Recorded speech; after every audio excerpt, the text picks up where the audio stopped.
Alright, if you're a die-hard Browns fan, like Misuman, who lives and breathes every down, every snap, and every off-season headline, then you're in the right place.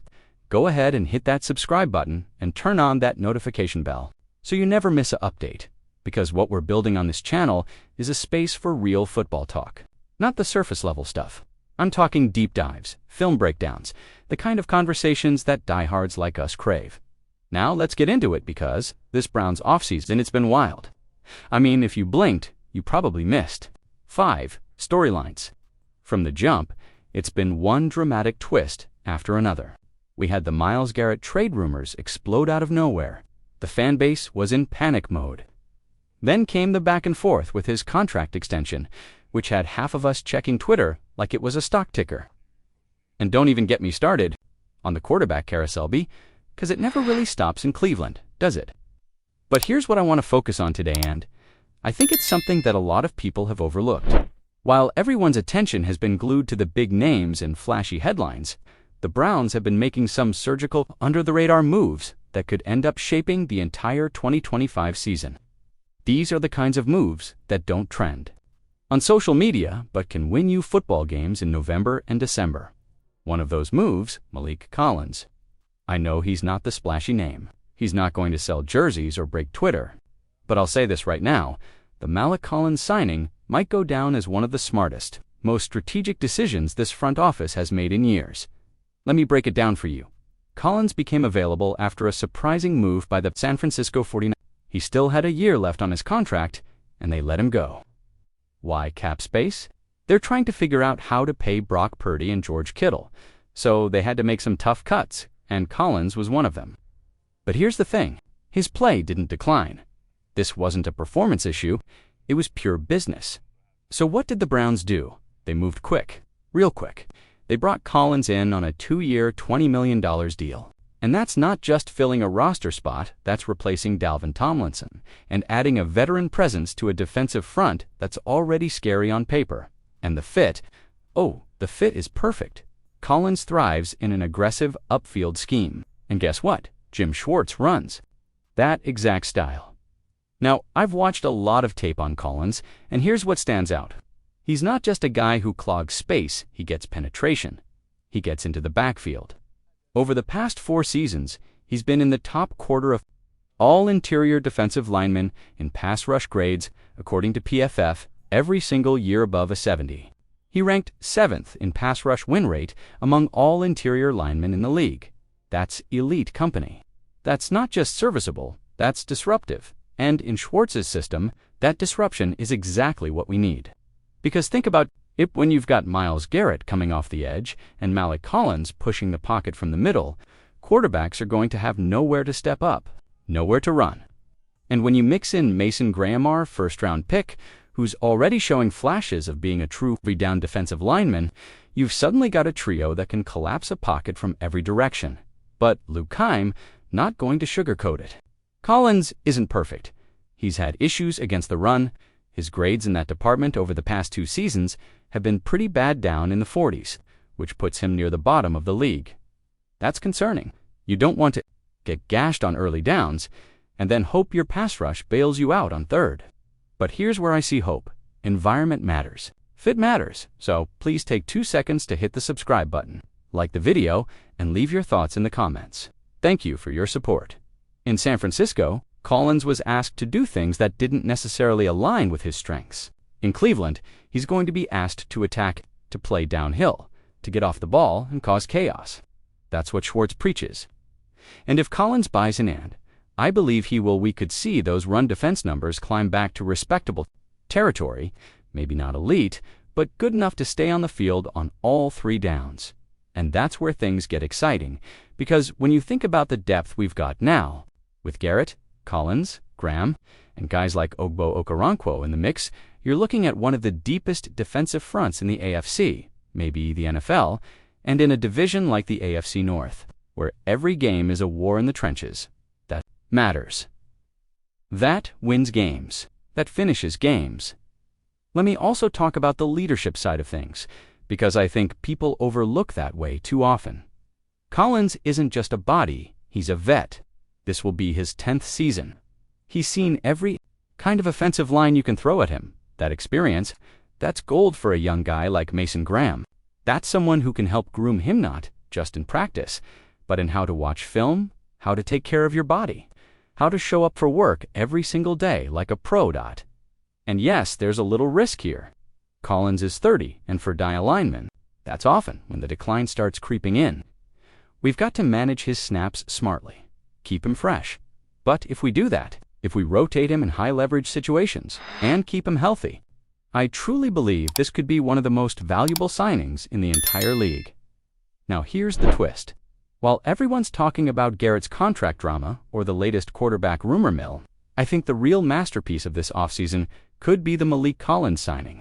It's not sexy, it's not loud, but it's smart. It's the kind of move that championship teams make. Build depth, add experience. Fill a need with a guy who still has plenty in the tank.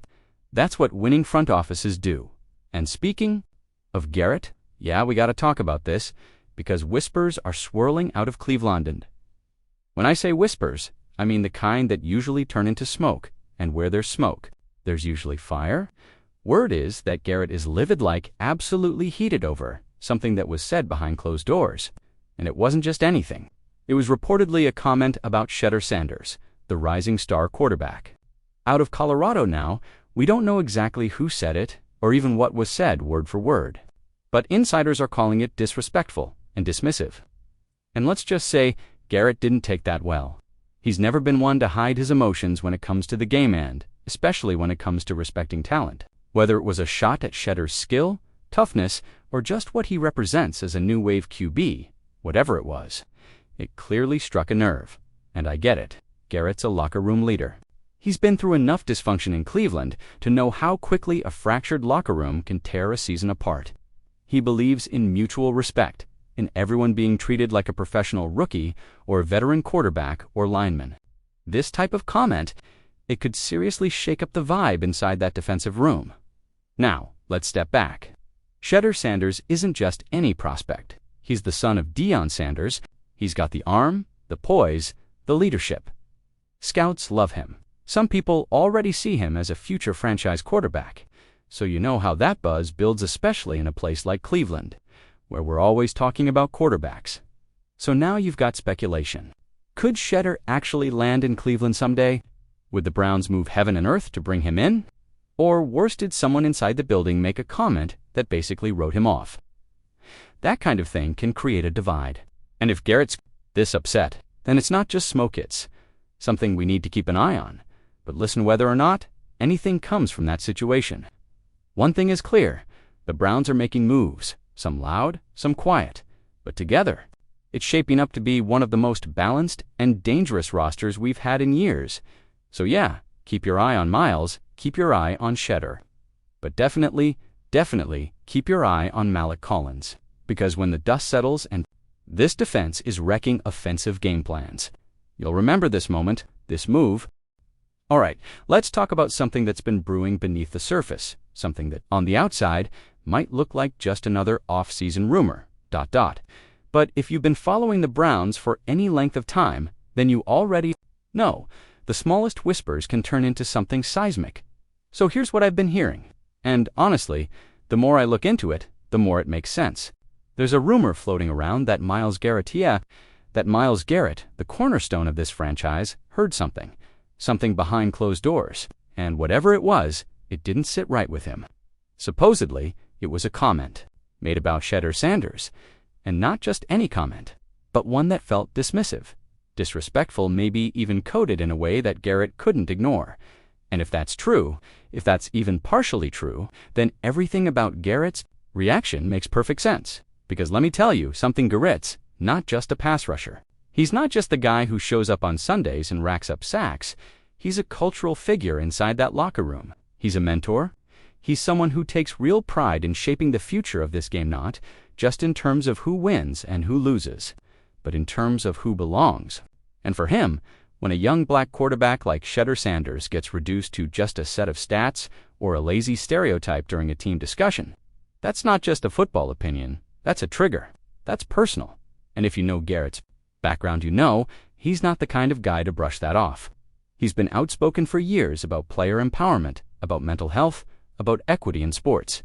So if someone made a slight comment maybe in a scouting meeting, maybe just talking shop, but it came off as dismissive or biased, yeah, that's going to set him off. So please take 2 seconds to hit the subscribe button, like the video, and leave your thoughts in the comments. Thank you for your support. I want you to picture this. Garrett, sitting in on a meeting, maybe watching tape, and he hears a coach or front office member make a flippant remark about Shedeur. Maybe it's something subtle. Maybe it's the tone. Maybe it's one of those comments that sounds harmless to most people in the room. But to someone like Garrett, someone who's seen how quickly young black QBs get written off for reasons that have nothing to do with their talent, that's not something you let slide. And from what I'm hearing, he did apparently, things got heated. A source close to the team described it as a very tense conversation between Garrett and someone in the Browns front office. We don't know who, we don't know exactly what was said, but we do know this: the Browns have not issued a single comment, not a denial, not a clarification, nothing. And in the NFL, that kind of silence speaks volumes. Now here's where things start to shift from interesting to possibly alarming. Because when someone like Myles Garrett is visibly frustrated when a team leader is having it out with executives during the quiet part of the offseason, you've got to start asking the hard questions. Is this just a blip, a heated moment? Or is this the start of something bigger? I've been around this fan base long enough to know we've seen our share of drama, right? But this feels different because it touches on something deeper. It's not just about football evaluations, it's about values. It's about how this team sees the future of the league. And Garrett's reaction suggests he's not just fighting for Shedeur. He's fighting for a new vision of what this franchise should stand for. And that's powerful. What makes this even more interesting is that some people close to Garrett say he sees himself in Shedeur, not just in terms of talent, but in the fight to be taken seriously, the fight to shake off narratives that get pushed on you before you ever take the field. That's what this is about. And when Garrett senses that someone's out there reinforcing those old narratives, yeah, that's when he pushes back. And now we've got to ask, is this going to affect his future with the team? Because I don't care how loyal someone is, got a breaking point. And if Garrett is starting to question whether the people running the show in Berea really see the game and the players in it the way he does, that's the kind of thing that sticks with a guy. That's the kind of thing that doesn't just get smoothed over with a handshake and a my bad. We've seen stars walk away over less. And Garrett's got plenty of good years ahead of him. He doesn't need to stay somewhere if he feels like the culture is off. And let's be real, this isn't just about him being sensitive or overly emotional. This is about respect for the game, for the guys coming up behind him, for the next generation now. As for Shedeur, he hasn't said a word. Not on social media, not in an interview, nothing. But you know his camp has heard the rumors. You know they're watching this. And they have to be asking the same questions we are. Is this a good sign for the Browns culture or a bad one?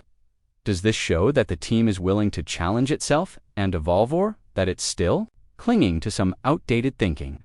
And here's the kicker. This whole thing popped up now in the calm of the off-season. That's telling, because most guys are chilling right now, working out, staying in shape, enjoying the downtime before training camp. This is supposed to be the quiet part of the calendar. And yet, this little ripple is starting to grow into something much bigger. If you ask me, Garrett's had enough of the old-school mindset. He's done watching the same patterns repeat. Maybe this was the straw that broke the camel's back. Or maybe it was just the first real test of his patience in a long time. Some longtime beat reporters think this is about more than Shedeur. They think this is about the environment inside the Browns building, that maybe the culture hasn't changed as much as it needs to. And maybe Garrett's been holding that in for too long. The scariest part for us, Browns fans, what if our most respected player, our captain, is starting to check out emotionally? That's how you lose more than games. That's how you lose the heart of your team. But hey, others are saying it'll blow over, that Garrett is just passionate, and once things are cleared up, he'll refocus and move on. That could be true. Maybe this was a one-time flare-up and everything's back to normal behind the scenes. Or maybe the Browns will do what NFL teams love to do, spin this as proof of leadership. Turn Garrett's anger into a storyline of passion and dedication. But let's not lose sight of the bigger issue here. Something was said, It didn't sit right. And Garrett wasn't going to be quiet about it. That says a lot. Because in today's NFL, you can't just dismiss that. Players aren't afraid to speak up anymore. They're not afraid to walk away if they feel disrespected. And I'll say this, Tiff, this whole thing really is as deep as it sounds. And if it's not addressed the right way, we might be looking back on this moment months from now as the beginning of a shift, a cultural shift, maybe even a roster shift. Because once a franchise player starts paying attention to what's being said off the field, the team better start listening. That's where we're at. For now, it's still just rumors, still just whispers. But if you've followed the NFL long enough, you know these whispers have a way of turning into headlines. And when a guy like Garrett is involved, it doesn't just go away quietly, so we wait. Maybe a tweet drops. Maybe a press conference veers into cryptic territory, or maybe this gets buried by the next flashy trade or preseason hype. But something real happened.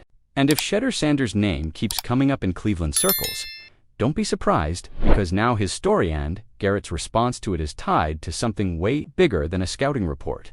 And if you're still with me, make sure to drop a comment, tell me what you think's really going on, and hit that subscribe button if you haven't already. We're just getting started with this story.